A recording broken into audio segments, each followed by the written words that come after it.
Senhoras e senhores, sejam todos muito bem-vindos para mais um episódio do nosso queridíssimo SigmaCast. E eu tenho aqui hoje uma pessoa mais do que especial. Estou muito feliz em receber hoje aqui a diretora da Unidade da Asa Sul, minha amiga Tainara. Seja muito bem-vinda, Tainara. Obrigada, Thiago. Estou muito feliz de participar hoje do podcast e sobre um tema importantíssimo, né? Então, vamos conversar aí bastante. Ó, ela tava falando que tá nervosa, já passou, não tá mais, já tá sorrindo, tá leve, tá tranquila. Já disse pra ela que nem precisa ficar nervosa que vai dar tudo certo. Pessoal, o tema hoje é extremamente importante. A gente fala sobre autoestima na infância. Como que a escola pode contribuir nesse processo de formar, desenvolver e ajudar no desenvolvimento de crianças, jovens, adolescentes mais seguros, mais felizes e mais tranquilos. Fica aí. Hoje o podcast está importantíssimo e a gente fala sobre autoestima. Vamos dar início a mais um episódio do SigmaCast.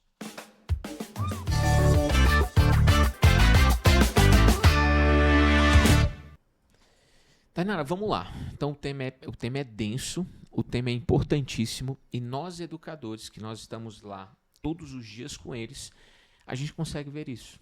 Então quando eu olhei para o tema, eu comecei a pensar no dia a dia de algumas crianças. Não sei se você fez essa reflexão também. Com certeza. Eu pensei no todo da escola, né? Caraca! E aí a gente vai de educação infantil ao ensino médio numa rapidez, assim, de pensar como isso interfere no aprendizado das crianças. Ah, não. Na hora que eu vi o tema, eu fiquei, eita, é isso, faz todo sentido.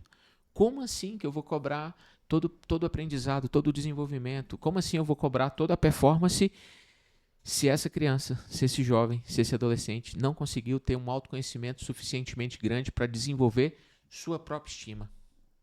É isso, eu acho que... E tem várias vertentes aí por trás disso. Eu acho que começa ali desde a educação infantil. Tá bom. Né? Eu acho que a gente tem um estigma de falar para a criança que ela é capaz o tempo inteiro, mas a gente não dá meios para que ela tente e para que ela mostre que ela é capaz. Não, fora quando a gente, achando que é melhor, faz por ela. É isso. E tira a chance dela de produzir algo que seria dela, que seria para sempre dela, e na pressa, e na insegurança, e querendo que ela não tenha alguns processos, eu tirei dela a chance, até mesmo dela errar e melhorar e fazer de novo. E é isso, eu acho que a gente acha que a criança, que a autoestima é algo pronto, e ele não é. É algo que tem que ser construído. Tá bom. E essa construção, ela envolve família, ela envolve escola, ela envolve a sociedade como um todo, nessa construção. O que mudou, na sua opinião, quando a gente pensa nos últimos anos e nas crianças desses últimos anos, em relação à autoestima? O que mudou? Eu acho que antes a gente se comparava muito ali, era muito... O local era muito mais tranquilo ali de comparação. A gente se comparava ali na sala de aula, às vezes em casa, a família.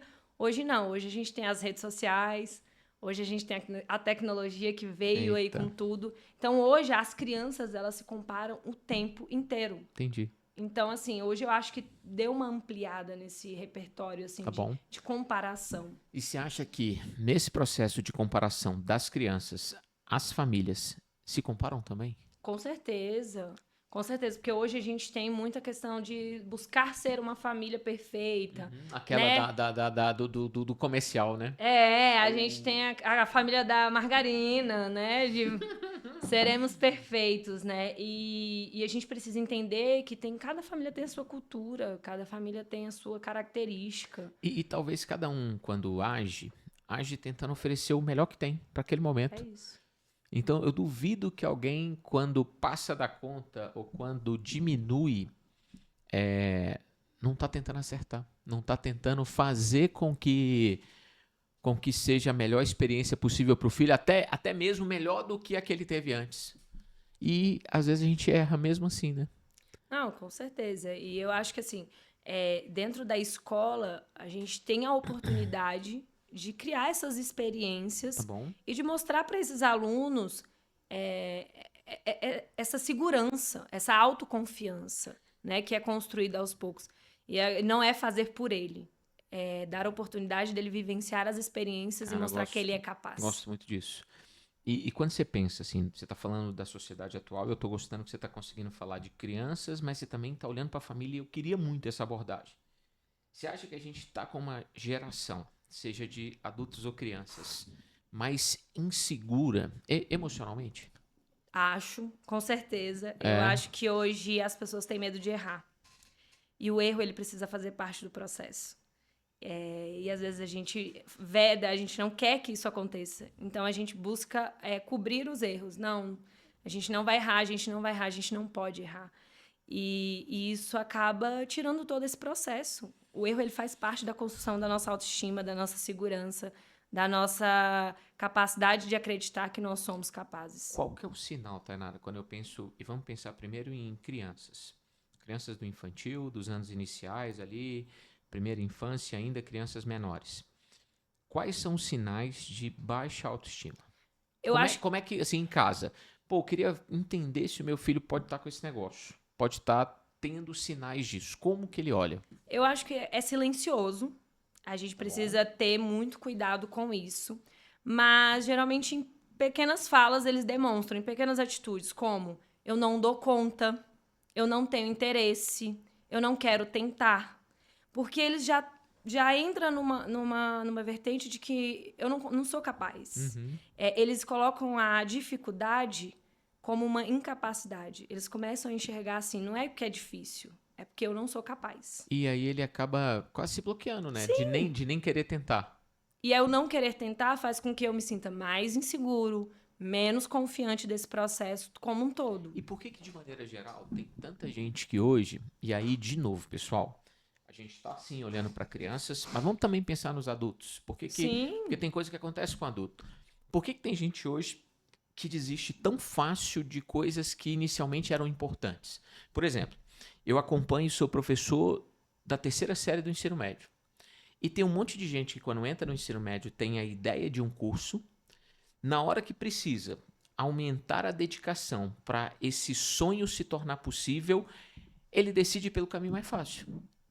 Ah, não, então eu queria esse curso, para esse curso eu vou ter que fazer esse tipo de dedicação e estudo.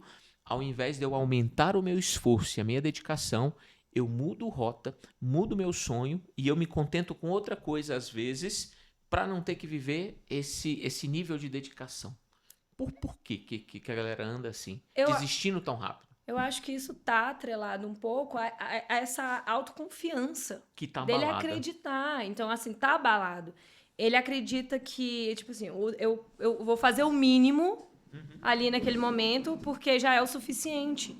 Ele não se desgasta. Ele não quer se desgastar nesse processo. Porque ele tem medo de se frustrar. A frustração é algo complexo hoje. Lidar com a frustração. Tá. E parece que eles não foram treinados a isso, né? É isso. E adulto e criança, e aí parece que o primeiro não, quando chega, dói, né? Dói mesmo, mas não é o final, não é o fim de tudo. O não pode ser o início de outras coisas, de outras possibilidades. Como que a escola, Tainara, pode ajudar as famílias, e aí olhando para agora você, que já foi coordenadora, hoje diretora, liderança máxima de Unidade Sigma, como que a gente pode ajudar? Eu acho que começa no dia a dia ali, da sala de aula, da escola, na rotina. Tá bom?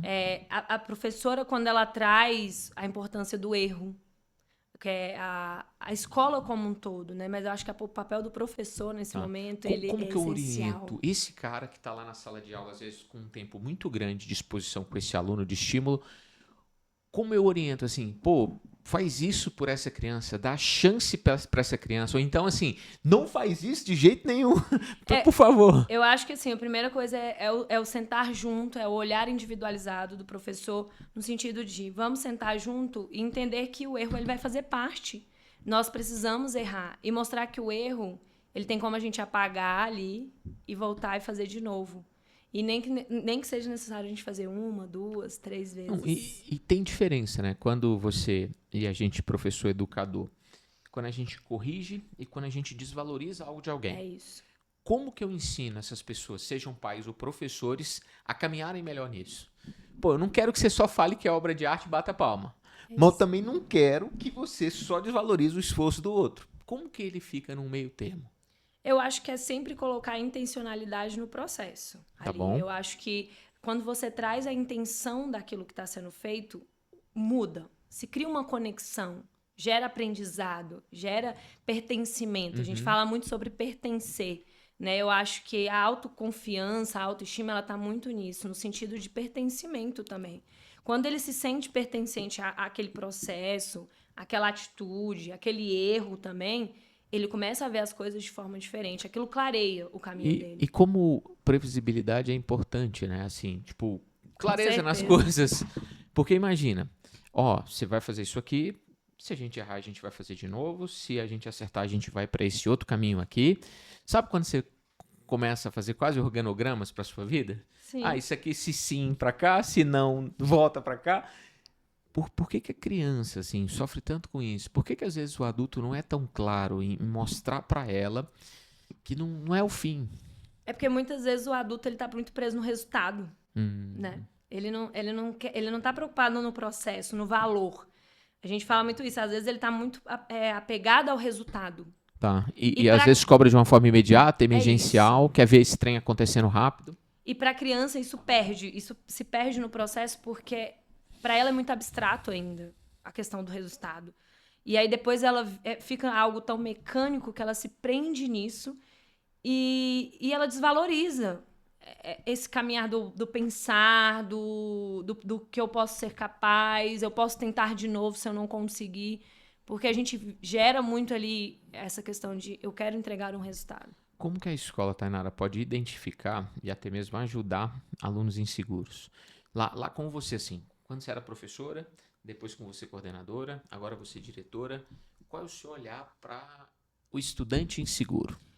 Olha, quando eu estive em sala de aula e eu trabalhei muito tempo com alfabetização, então eu acho que é uma fase muito desafiadora.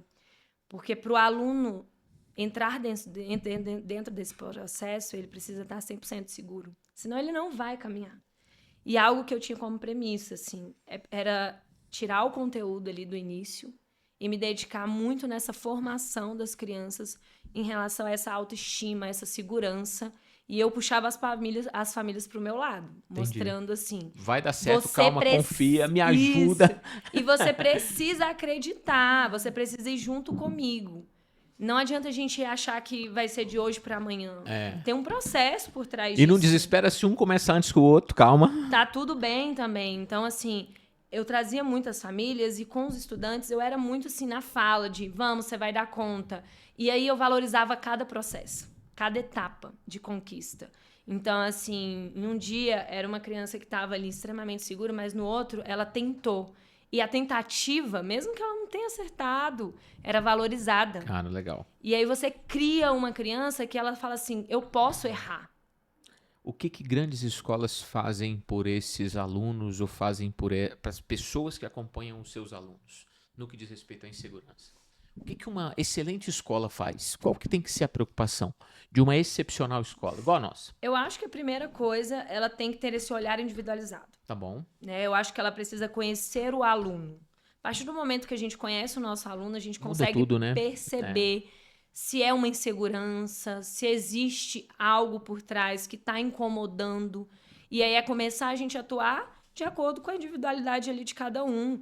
E eu falo, a família, em parceria com a escola, faz totalmente a diferença. Hoje eu vejo isso na nossa realidade ali, na nossa rotina. As famílias que são parceiras, as famílias que estão com a gente e que a gente tem essa abertura de diálogo, a gente constrói, assim, bons frutos, né? Auxiliando no desenvolvimento desses estudantes. E a gente vai percebendo no caminhar deles, né? O resultado dessa parceria, dessa colaboração, né, e ajudando esses estudantes no dia a dia mesmo. E, assim, a gente falou lá no início, e esse tema vai voltar agora, sobre comparação. Como que comparação pode afetar no desenvolvimento das pessoas? É porque você sempre tá em busca de ser igual ao outro. Entendi. E você nunca tá olhando pra si. Você nunca tá olhando assim, o que você é capaz. Porque cada um de nós temos habilidades se perceber diferentes. no seu melhor, né, em prol do outro. E eu acho que o papel da escola, ela vai para além do acadêmico. Ela trabalha a percepção de si, a sua identidade, quem é você. é onde você se reconhece no meio de outros. E como que eu lido assim, num mundo tão performático, como que eu lido assim? Eu não quero que a nota te deixe inseguro, mas a nota é importante, mas eu não quero que seja totalmente, mas ela também é importante. Para não desmotivar outros que gostam dessa questão de nota. Como é que eu faço? Eu acho que é pegar o resultado e saber trabalhar com o resultado. E muitas vezes eu volto a falar, a gente foca no resultado. Entendi. A gente quer o 10, porque o 10 é importante, porque o 10 vai te colocar acima de todos e de tudo. E na verdade não é. A gente tem que valorizar esse processo. Até esse aluno chegar, às vezes no 7, no 8, no 5 que for, ele passou por um processo. Ele precisa ser valorizado por esse processo. Não, e eu gosto muito que sim, que essas notas e esses modelos avaliativos eles sejam muito claros. Porque principalmente nos anos iniciais, e aí eu posso estar sendo exagerado, mas eu fico vendo que muitos alunos o tempo inteiro chegam no limite da nota, no total, como se isso fosse obrigado. Isso me preocupa muito, assim. Porque eles normalizaram que o normal é 10, mas o normal não é 10. Quem é que vai ser nas matérias todas o tempo inteiro, em tudo que for fazer 10 o tempo inteiro? Não é assim. Não tem ninguém que não tenha a possibilidade de melhorar. Só que parece que às vezes nos pequenininhos a gente incute que todo mundo é 10 e se não for 10 tem algo estranho acontecendo. E quando não é 10 eu forço um 10 para o 10 aparecer como número. E aí? Eu acho que isso envolve um sistema, né, de avaliação meio tradicional, né, que a gente tem, e aí a gente é o Brasil como um todo. Nosso sistema aqui é o Brasil. Nosso sistema de avaliativo é tradicional. Tá bom. Ele exige uma pontuação, mas é o tom que a gente dá.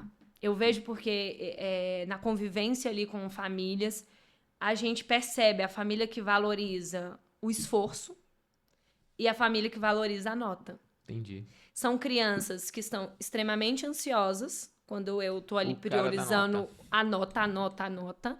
E aquela criança que entende o processo vai leve. Você sente a leveza. E aprende melhor. E você vê que ele não tem mais medo. repertório. E que ele não tem medo de te mostrar as fragilidades dele, Legal. onde ele precisa de ajuda. Ele se abre para isso. Então, eu acho que esse é o ponto que a gente precisa de maior atenção. Tá. Assim. Qual é o ponto qual é a atenção que a gente está dando para esse resultado? Qual é o olhar que a gente está dando para esse resultado? Eu acabo acompanhando de mais perto, dentro de sala de aula, alunos maiores. E se acontece com os maiores, eu acho que deve ser ainda mais difícil e tenso para o pequenininho. Eu estava com uns estudantes essa semana e eles estavam se aproximando da festa junina, então eles estavam fazendo uma grande dança. E tinha um que não queria dançar porque ele achava que o fato de dançar e não dançar tão bem ia decepcionar o pai. Então, ele estava querendo abrir mão de um sonho, que era fazer a última dança com os amigos da terceira série, pelo medo que ele tinha de decepcionar o pai em relação à performance. Eles têm medo de decepcionar os pais? Isso acontece? Com certeza, porque a sua família é o seu elo maior ali, né? A sua segurança. Então, avisa pra família que não precisa. Não precisa, Para gente. com essa agonia. Acho que assim, a cobrança ela é importante, ela faz parte, os desafios são importantes, mas ele precisa se sentir seguro, senão ele não vai caminhar. E aí isso vai virar uma ansiedade, ao invés de virar uma conquista. Eu construo esse desenvolvimento e essa autoconfiança dos meninos por meio de elogio. Acho que o elogio, ele faz bem, quem não gosta, Tá né? bom. De ouvir um elogio. Perigoso, né? Ô, esse trem engana a gente. Mas ele engana, isso que você acabou de falar. É. O elogio, ele tem a sua armadilha. Perigoso. Porque às vezes a gente só fica assim, você é capaz, que legal, parabéns. Tá, mas e o sentido de tudo isso por trás? Tudo errado, tudo mal feito, não ficou lindo. Você é artista.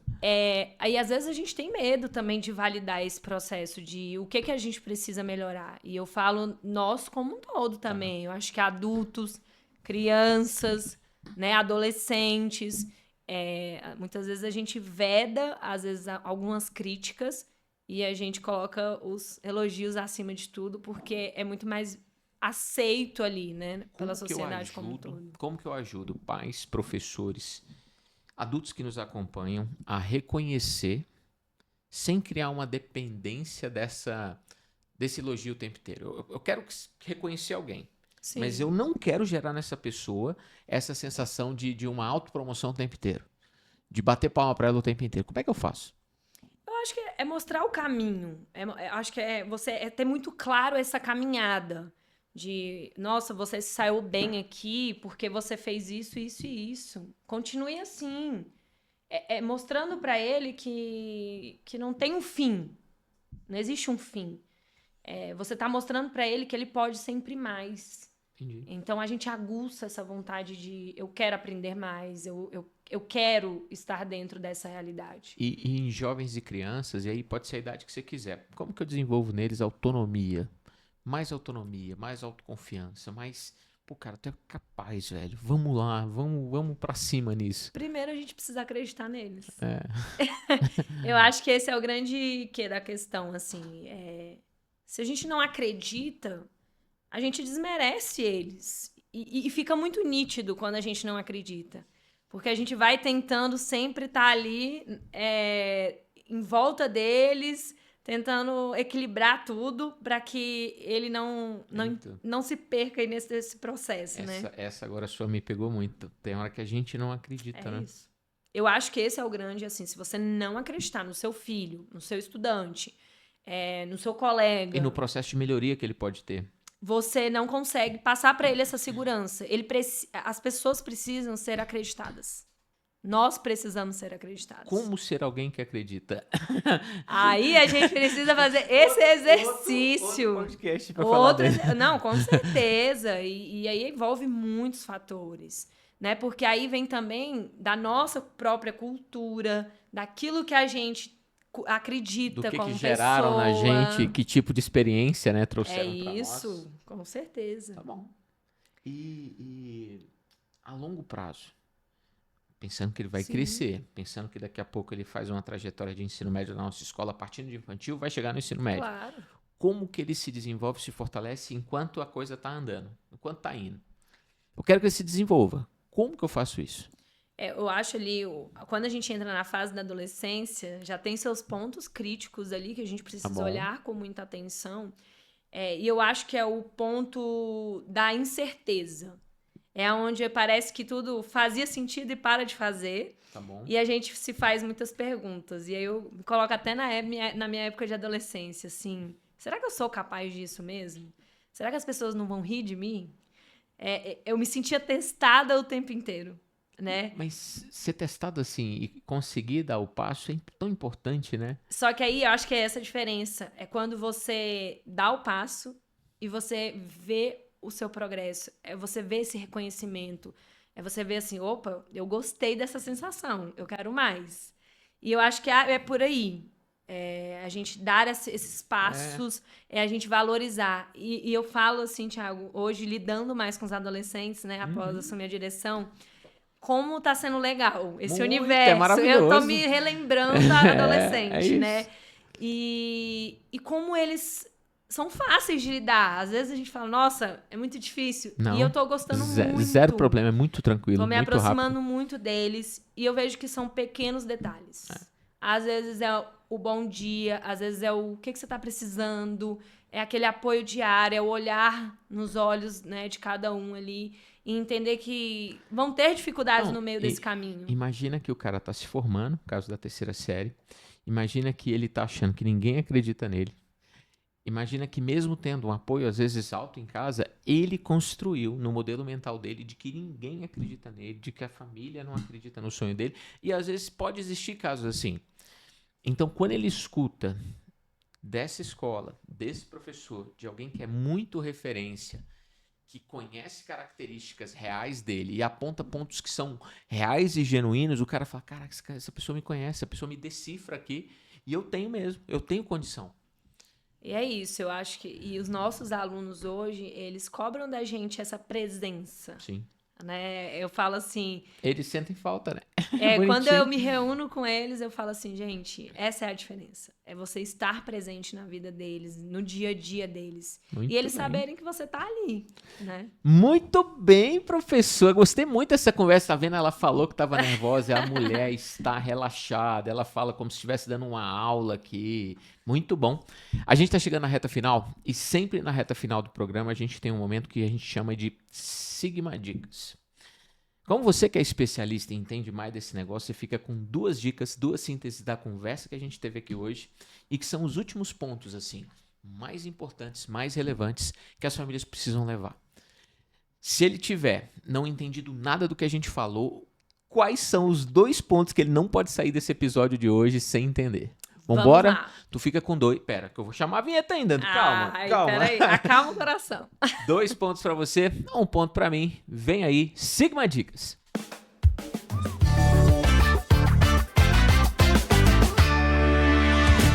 Tainara, a regra é simples. São 2 pontos pra você. Olhando, não é pra olhar pra mim mais, agora é ali, ó. É Naquela câmera. você com eles, você e eles, falando pra eles os seus 2 pontos. Ponto número 1. Vamos lá. Primeiro ponto é valorizar o erro. Ponto. Acho que Gosto esse disso. é o primeiro. Valorize o processo, valorize o erro. Ele faz parte do aprendizado. Ele faz parte dessa conquista de autoconfiança, de autoestima. Gostei, um bom ponto. E o segundo ponto Segundo ponto.